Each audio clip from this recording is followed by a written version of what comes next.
नमस्कार साथियों। वर्ष 2024 में देव उठनी एकादशी कब है? आइए इस विषय पर थोड़ी सी जानकारी प्राप्त करते हैं। ये एकादशी विशेष रूप से महत्वपूर्ण एकादशी मानी जाती है और ऐसी मान्यता है कि भगवान विष्णु 4 माह तक सोने के बाद योग निद्रा से जागते हैं और भगवान विष्णु के पुनः जागने के बाद ही सभी मांगलिक कार्य संपन्न हो जाते हैं। देव जागरण या उत्थान होने के कारण ही इसको देव उठनी एकादशी भी कहते हैं। इस दिन उपवास रखने से और कथा सुनने का विशेष महत्व माना गया है। देव उठनी एकादशी की तिथि क्या है और मुहूर्त क्या है, आइए जानते हैं। कार्तिक माह में आने वाली शुक्ल पक्ष की एकादशी तिथि की शुरुआत 11 नवंबर की शाम 6:46 से होगी और इस तिथि का समापन अगले दिन 12 नवंबर की दोपहर को 4:04 पर होगा। हिंदू धर्म में देव उठनी एकादशी का विशेष महत्व है।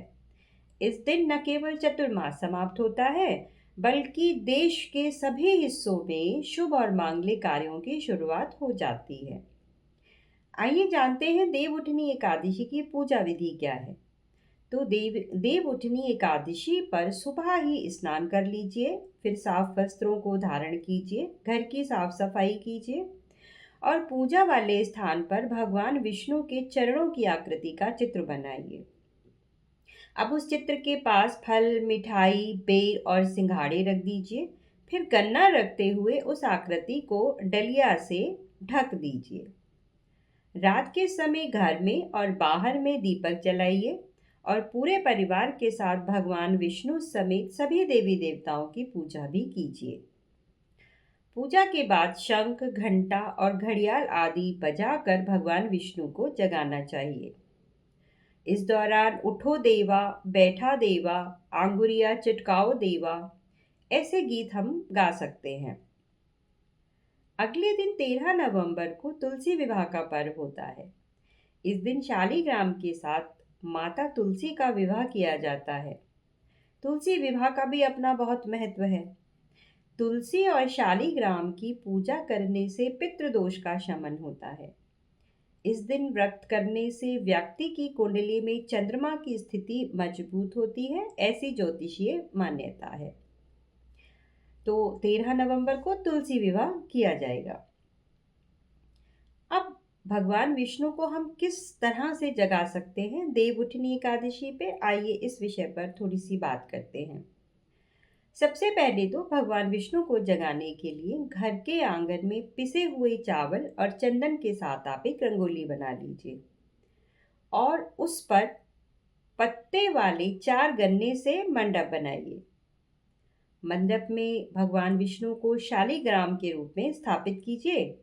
उनको नए वस्त्र और जनेऊ भी अर्पित कीजिए और उसके बाद उत्तिष्ठ गोविंद तज्य निद्रा जगतपते तवै सुप्ते जगन्नाथ जगत सुप्तम भवे दिदम, इस मंत्र से भगवान विष्णु का आवाहन करके उनको जगाइए।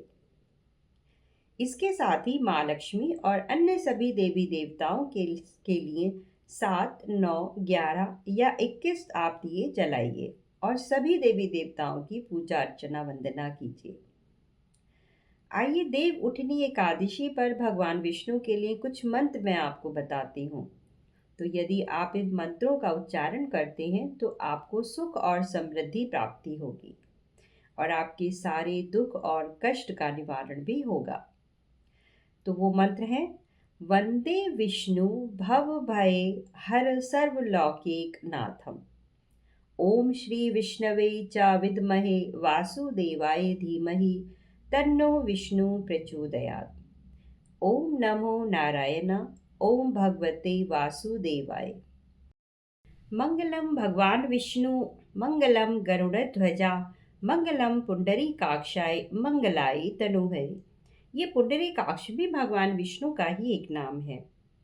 तो किसी भी शुभ कार्य को करने से पहले इस मंत्र का जाप अवश्य करना चाहिए।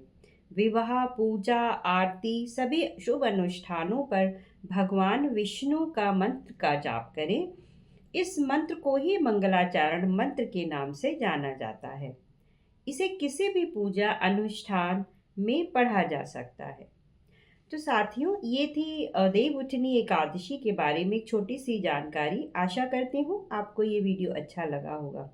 इसी के साथ साथ आपको तुलसी विवाह और देवउठनी एकादशी की बहुत बहुत शुभकामनाएं। आपका दिन शुभ रहे। नमस्कार।